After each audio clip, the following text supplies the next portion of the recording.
Hey, good afternoon, good evening, good morning, SPC-205, whatever time you're consuming this little artifact of educational media. I am once again Vic McInnes, your public speaking instructor, coming to you live on video from the moderately temperate campus of Aiken Technical College here in the bustling heart of the Graniteville, South Carolina metropolitan area.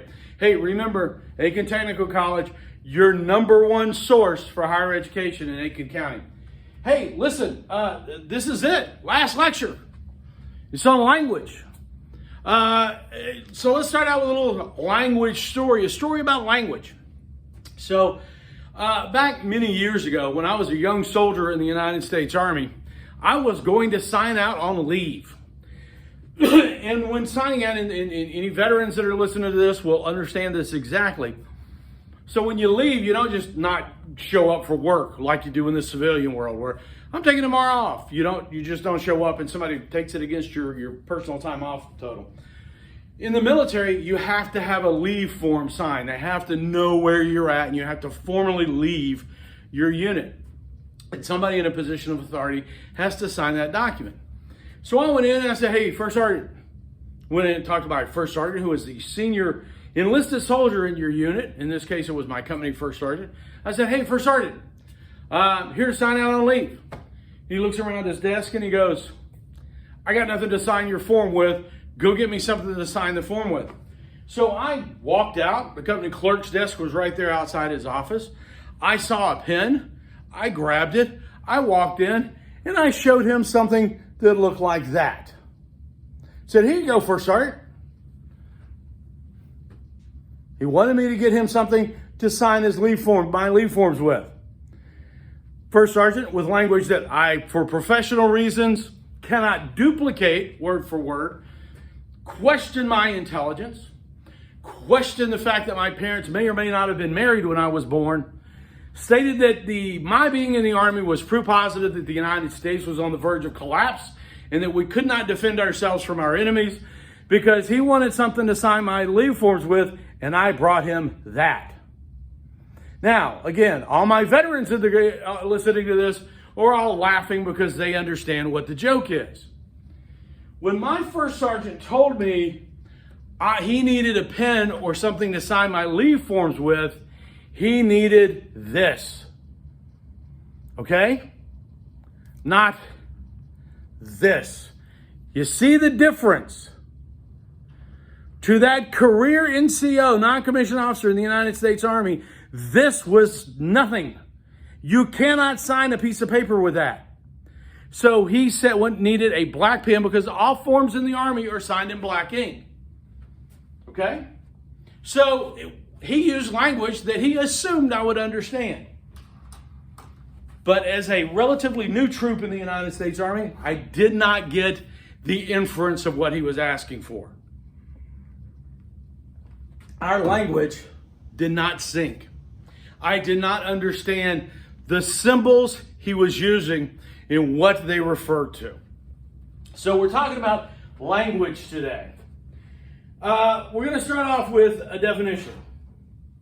Language is a formal system of gestures, signs, sounds, and symbols used or conceived as a means of communicating thought. Okay? Let's walk through that. Language is a formal system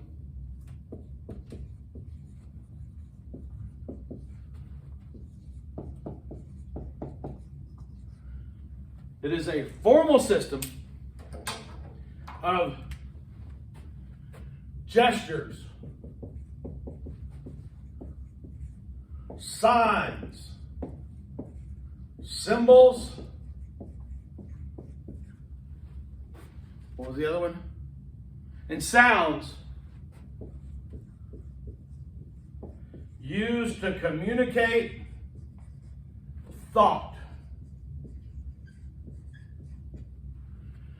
If you jump back and you go relook at that very first lecture when we were talking about basics of communication, you remember we were talking about encoding and decoding? We encode things into language so that we can communicate thoughts. Okay? Now it shows 4 different ways here that we can communicate thought. All right? Now, Gestures. I think we're all familiar with a couple of gestures. You probably see them out on I-20 when you're driving back and forth. People will make a particular hand gesture that will indicate that they disapprove of your driving style. Okay? I have had, now a lot of times you're going to hear, in the United States, 60% of all information is passed nonverbal. They ignore those statistics always. Because I have had long, detailed conversation with people and never spoken a word to them. Okay? Case in point. Remember back in the before times when we used to go shopping at Christmas and we didn't just give Jeff Bezos all our money and order everything through Amazon. You'd sit there, you'd be driving around the parking lot really slowly, and you'd see somebody walking up looking like they're about to get in a car, and you go, and you kind of make eye contact with them and go, like, hey, are you leaving? And they'll go, yes, I am. And you go, oh, thank you. And they'll go, not a problem. And then you go, are you normally a giving person? No, you don't go that far. But we can communicate without speaking, without using words or sounds. So gestures are part of our language. And I'm not talking about sign language. American Sign Language is different. That falls into symbols, and we'll talk about that a little bit later. Signs. I've traveled all over the world where a lot of people do not use English as their primary language. And they don't care if you don't like their native language. They're not going to agree to use English on any of their road signs. But when you come up to a intersection and you see an 8-sided sign that's red with a word written in it in white, you know that means to stop. That's part of our international driver's language. Symbols, and again, don't have one handy, but everybody, there's religious symbols. Everybody knows what a cross, what a Star of David, what a crescent moon represents. Okay? And then there's sounds. And again, not only words that we make, but also, if you're sitting in a classroom and suddenly you hear nyeh, nyeh, nyeh, nyeh, and it keeps going, that sound is language for you to get up and get out of the building. That is part of a formal language. Now, we do all of this in order to communicate thought. Now, there is a big, esoteric, and probably in the grand scheme of things, meaningless argument among linguists and people who study the nature and the sources of languages. Did we begin to form language in order to communicate thought, or did our ability to think improve as we developed language? It's probably a little bit of both. But remember, language is a formal system of gestures, signs, sounds, and symbols used or conceived as a means of communicating thought. Okay? All of this, all language, has to be taken in the context of meaning. Meaning.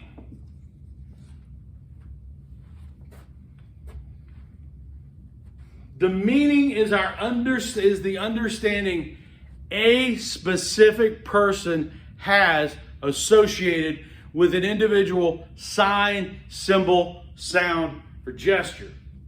Let's take an example. Okay? Any of y'all, well, you can't because this is rhetorical. Send me an email if you were. Any of y'all offended by that? You do that in the United Kingdom or any of the Commonwealth countries, and people are going to get upset with you. The story behind that gesture is that when the English army fought the French army at Agincourt back in the 15th century, the nuclear weapon of the day was the English longbow, where they could reach out and kill you, penetrate your armor and kill you from 500 yards away. Okay, it was a massive weapon. It shot tree limbs, seriously big arrows. and it would kill you, and it was just devastating. Well, the French had the British outnumbered significantly. And so what they said was when we win, we're going to find all the bowmen, and we're not going to kill them. We're going to chop off their bow fingers. Okay? So when the French lost horribly, they were marched out down this muddy track, which went through a little dugout, a little ditch in the road, and the English bowmen lined both sides of that depression. And as the French walked out, they kept demonstrating their bow fingers. And it's about the only obscene gesture that we can track back to exactly where it came from and know the entire history of the gesture. For context, you'd get the same thing if you took away, in the United States, if you took that finger away. I'm not going to do that because that would be impolite and rude and unprofessional. But you know what I'm saying. Okay? That, in the United States, and most of Europe, it's good. Hey, do you like that idea? Do not do that in certain Middle Eastern countries, because that means you can figure it out. So how, and that's not just cultural, it's how each individual interprets it. For those of y'all who are married, how many times, or been in serious relationships of that nature, how many times have you had to look at your significant other and go, that's not what I meant. And it doesn't make any difference what you meant in many cases. And yes, if you're in an ongoing relationship, you'll get a chance to explain yourself maybe. But if you're doing a persuasive speech and you use language that pushes the audiences away from you because of the interpretation they have of the language you're using, you've lost. Okay? So meaning is very individual. There are two types of meanings. The first is connotative, and the second one is denotative. The connotative definition is an idea suggested by or associated with the word. Oftentimes it's derived from context. So connotative goes with context. Denotative is the specific meaning associated with the word that we usually refer to as the dictionary definition. So connotative comes from context. Denotative comes from the dictionary. Okay? Let's take a couple of examples. If I say I'm sick, okay, we know the denotative definition means I'm ill. Okay? But if I say that guy is sick, that car is sick, does that mean that his car is ill and about to break down? Or does that mean dude has got a great car, that auto is sick? I know you people would never talk like that. I'm a boomer, I admit it, okay? But our context indicates to me that my comment is the car is a good car, okay? Let's talk about the word black.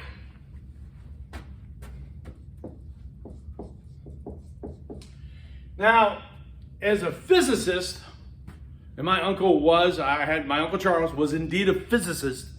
My Uncle Charles would tell you that black isn't the darkest color, it's the complete absence of color. He would look at when you shoot light through a prism, he would look at it and go, the absence of all those colors gives you black. And that is the denotative definition. It's very specific. But if I said Black Friday, okay, get out of the way so you can see it. Black Friday, we all know that's the Friday after Thanksgiving. Now, do we know why we call it Black Friday? Well, you really don't have to. I called it Black Friday for years and years and years, thinking that it was because it was Black Friday, because all the people who work in retail had to deal with all those a-holes that were coming out to beat each other up to get the newest PlayStation. And it was black, and it was dark, and it was awful. Turns out that's not why it's called Black Friday.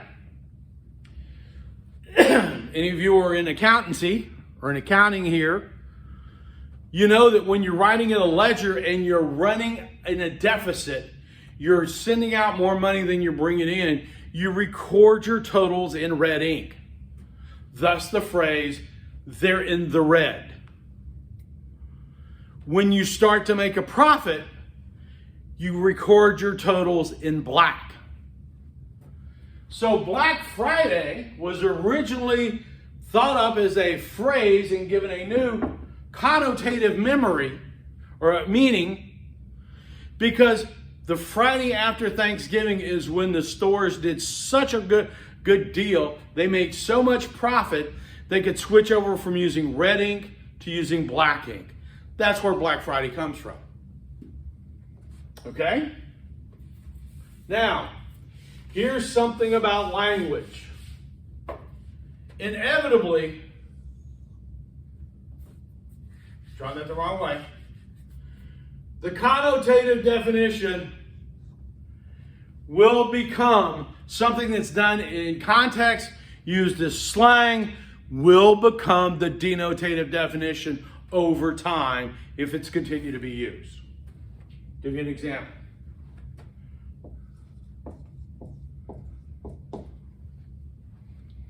So when I said ghost, I think of like Casper the Friendly Ghost, an ethereal being. It's a noun. Although here's the thing about Casper the Friendly Ghost that always bothered me. That used to be a small boy. Think about that for a minute. But ghost, it was a noun referring to a spirit of someone who has passed on from this mortal life.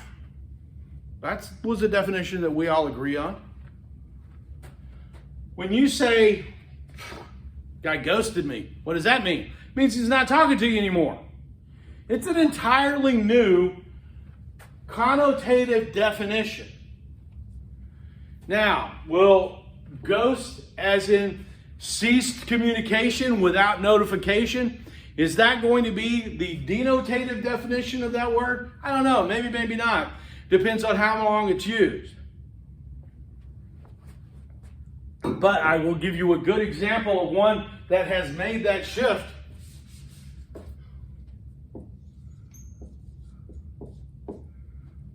So, gay used to mean happy. At some point, people started using the word gay to refer to homosexuals. Okay? Statement of fact, it's historic. Now, if you look in most dictionaries, the number one denotative definition of the word gay is having to do with homosexuality. Okay? That word was used in a connotative context so often, okay, that the word went from being the connotative definition driven by context to where it now appears as the primary definition in most dictionaries. Okay? So again, the thing to remember is connotative is derived in many cases by context. Denotative is the specific definition that we usually derive from things like dictionaries. Okay? Now, let's take one more step down this confusing corridor.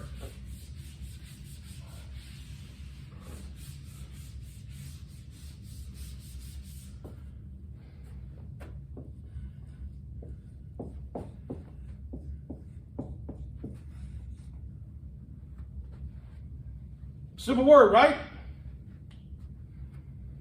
The denotative definition of mother is going to be a female parent or a female who has produced children or offspring.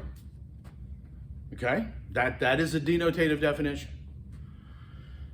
Now, when I say mother to you, there's probably going to be about 92, well, there's 92 people still in this class this semester.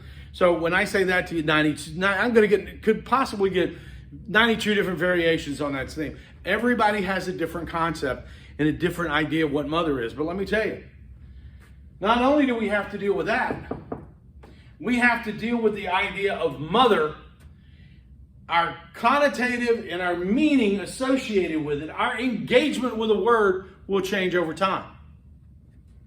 Okay?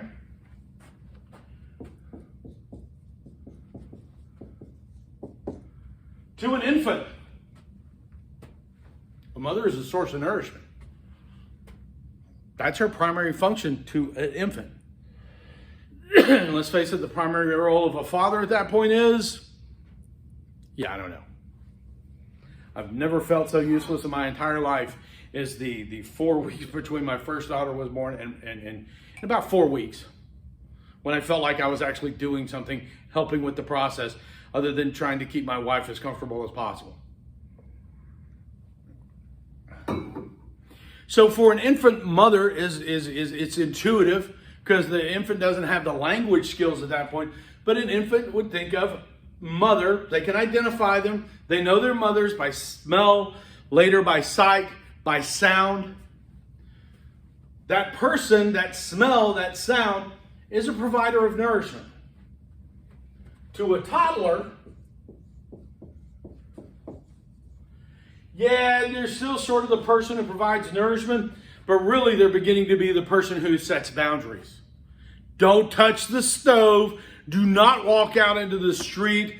Do not, you're in that phase. As someone said to me one time when our first daughter was 2 years old, the only people who ever use the phrase terrible twos is someone who hasn't had a 3-year-old. Okay? Your mother is a person who sets the rules for the toddlers on good, but that's the primary relationship or engagement between the toddler and this concept of mother.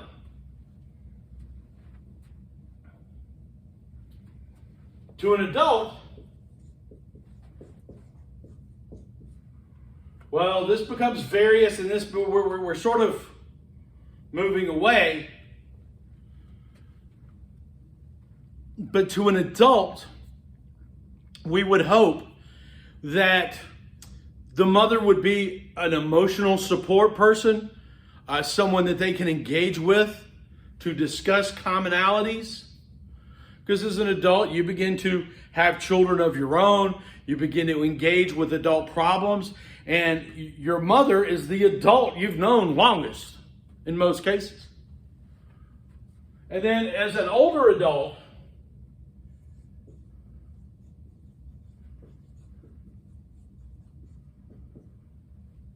mother becomes a dependent.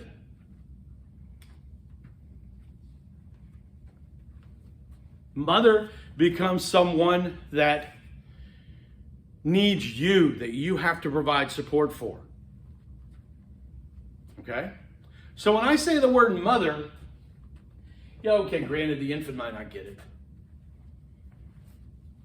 But I remember I taught a high school Sunday school class one time. And when we were talking about the concept of parents, man, that concept of parent, I always had a good relationship with my parents. My brother had a horrible relationship with our mother. But I always got along great with our parents. So when we started talking about the concept of parenthood and parents, and mothers and fathers, man, stuck right in here, teenagers, I got some wild reactions from people. Just based on the word I use. When I say, hey, listen, tell me how you define mother. You ask a bunch of teenagers that, and I got some really surprising answers. Okay? So what do we do with all this knowledge? How do we employ language? Okay? We need to work as public communicators. Our goal is to speak accurately. Do not construe that I speak literally and only use the denotative definitions of words. That's not what I'm saying. What I'm saying is you need to strive to use language in a way that communicates your thoughts accurately. First of all, remember, got it right? Wrote that in 4 places.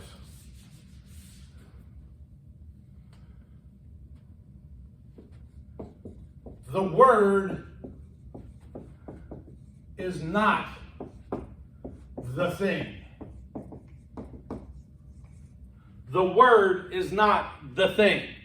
It is a symbol of the thing. Remember, where'd I put my pens? When my first sergeant sent me out to get this, he used language that had me get this.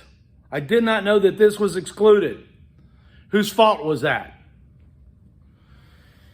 Well, we could say that I should have known better, that at that point in my time in the Army, I should have learned that lesson already.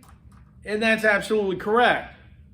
But then again, get me something to sign your leave forms with was a symbol of this, a sign of this. It wasn't this.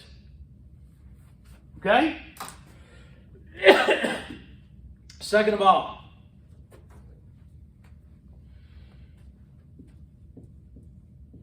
people expect specific speaking.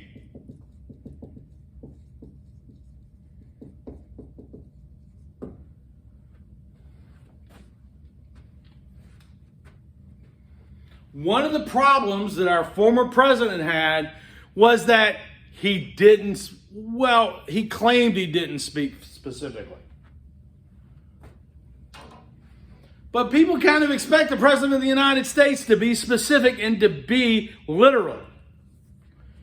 So when the President of the United States gets up there and says, well, maybe we'll inject bleach into their arms, do we take him literally? Do we think he's being serious?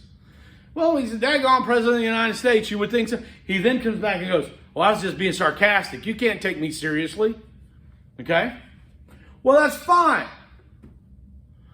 But in the context of what we've been talking about in class, what does that do to one's ethos? Okay? Here's the big thing you need to be aware of. I want to make sure I say this right. Don't use hyperbole. Hyperbole is when you exaggerate something for demonstrative purposes, to make it seem, is a way to demonstrate how huge it was. Okay? It just drives my wife up the wall. When people speak hyperbolically to me, I call them on it. Had a guy at work one time said, he was like laughing. He was on the phone all laughing and everything was all funny. And he hung the phone up and we all looked at him and we said, hey, what's going on? And he said, my sister met Drake last night and she just died. I was going like, well, damn, that's not funny. Did she have a heart attack? I mean, some sort of aneurysm? What happened? Did Drake kill her? And he's like, look at me and he's like, what the hell are you talking about? I said, you said your sister met Drake and she died.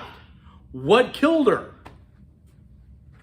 Now, I had a point in doing that because people have a tendency that use hyperbole a lot will use it in situations where they don't need to use hyperbole.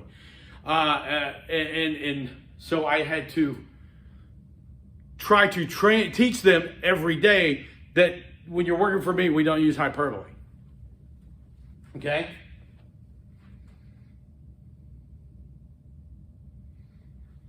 There was this guy in the club last night that was getting pissed off, man. This guy was the size of a pickup truck. Well, how the hell did he get in the club? I mean, I've been there. The doors aren't that big. How did a pickup truck size dude? What are you talking about? He wasn't that big. All right, okay. Don't use hyperbole.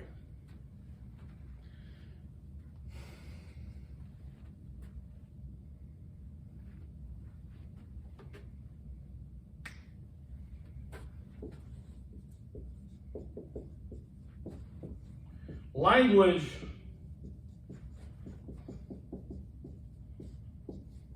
is learned regionally, generationally, and culturally. And how somebody else uses language just because it's different than yours doesn't make them wrong. Okay? One of the things that I always used to, when I was stationed in the United Kingdom, I was there for 2 general elections. The interesting thing about British elections, they don't run for office, they stand for office. I always like that personally. I think it's very dignified. Much more dignified than the stuff we go through during an election. Are the British people wrong for saying I'm standing for Parliament? No, they're not. Are you wrong when somebody doesn't, has stopped contacting you? Dude, they ghosted me. Are you wrong? No, you're not wrong. That's a connotative meaning. Okay? So we learn language generationally, culturally, regionally, and they're not wrong because they don't use language the same way you do.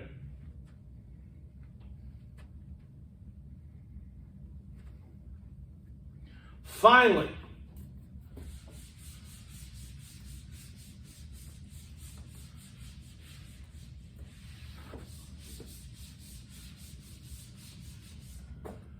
our use of language is self-descriptive. How we use language says something about who we are and how we, even if it's unintentional, people are going to interpret it as us showing who we are, saying how we want to be perceived. Okay? One of the conversations I had before when I was deployed in military, veterans, you'll know what I'm talking about. Family members of veterans, you may also know what I'm talking about.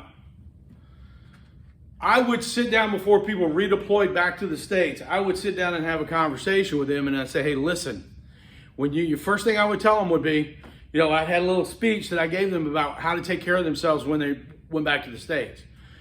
I would tell them, don't be afraid to get counseling. Don't be afraid to, engage with someone for support. Okay, realize that, that transitions are difficult. But one of the things I always told them was, you can't use the F word in every sentence when you go back to the States. And a lot of people go, wait, what do you mean? I said, you've been here for 4 months, 6 months, 8 months, 12 months. And listen to your language sometimes. Here, in Iraq, in Afghanistan, using the F word twice in one sentence is okay. Nobody cares. In fact, it actually is looked, a lot of people it says that you're dedicated and you're honest. But when you get back to the States, if you walk into your office and you use the F word 3 times in the first 2 minutes you're there, people are going to send you down to, HR to, have a conversation. If you say ain't, I say ain't all the time. I use it for comedic emphasis. In a professional environment, I would never use it. Okay? My wife always flips out. And my kids, to a certain extent, although they think it's very cool, they say they can see the switch go in my head. And I completely change the language I use depending on the circumstance I'm dealing with in order to give a description of myself to the person I'm talking with that will be to my best advantage. My kids, when we were love it, I don't have much of a Southern accent most days, okay? I was a radio DJ back a million years ago, and so it behooved me to get even working at radio stations in the South, they didn't want disc jockey on-air personalities with heavy Southern accents. So I pretty much got rid of mine, okay?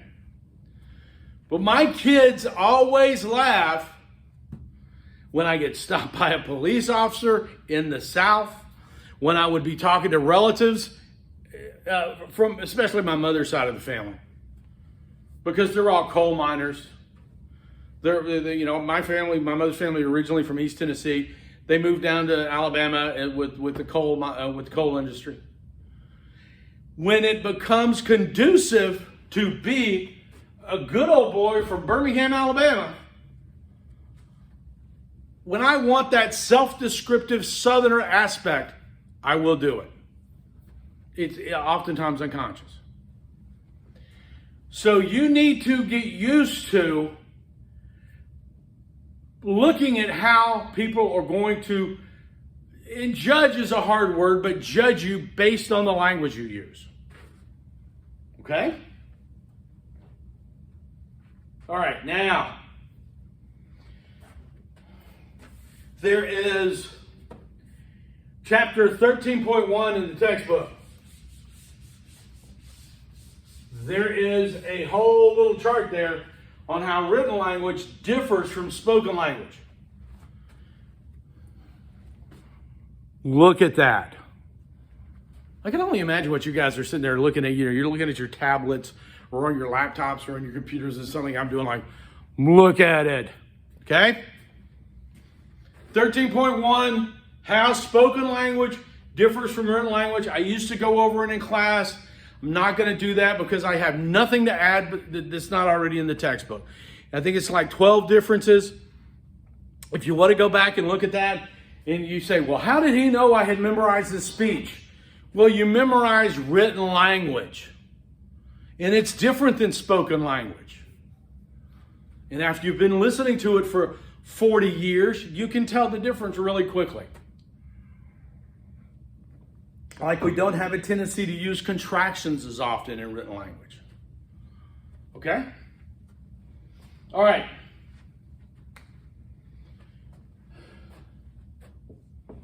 Last three things.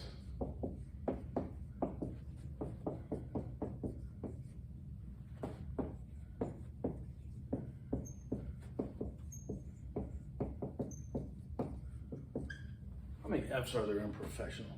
Well, we are.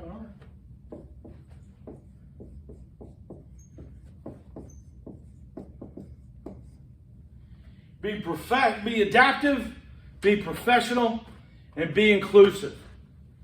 Be adaptive. Remember, audience analysis is an ongoing process. Always be prepared, even in the middle of a speech, to change your language or to adapt your language to the audience, even as they change. Okay?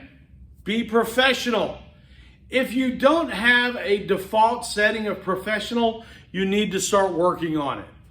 Because when you stand in front of a group, almost every instance of public communication, you're either doing it as part of your job or you want something from someone.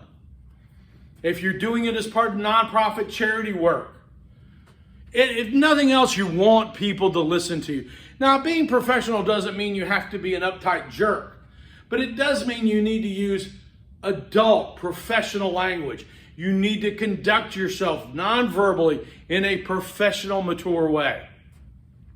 Okay? Finally, be inclusive. We've talked about, when we talk about inclusivity at the beginning of the semester, about things that you need to understand about this class. That I do not let anyone get away with excluding anybody for whatever reason, okay? And this is not me being politically correct and woke, although I am woke. I'll accept that. This is just practicality. I don't care what you morally think of it. Well, I do, but that's not what this is about. I probably already told you this story before. It's kind of hard when you do these things on tape over and over again and you don't have people in the room with you. But I had a retired Army NCO who kept referring to, during his first speech, he referred to you females. He was talking about fitness and he said, you're going to need to work out about 3-4 times a week. You're going to need to spend a lot of time on weights. You're going to want to build that muscle mass. Now you females,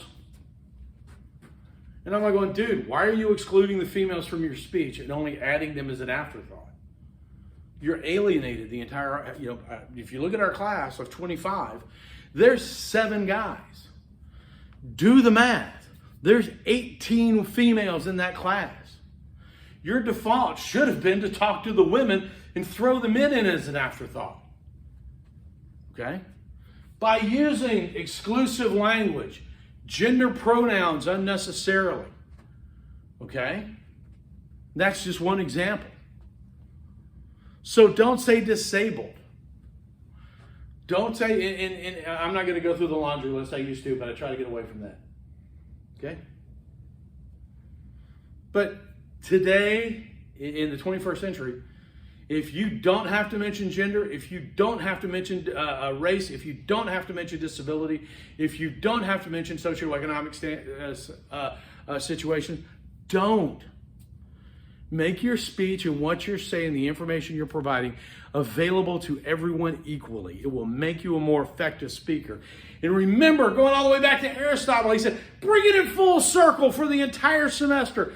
Aristotle has told us that the listener is the only reason you're given that speech.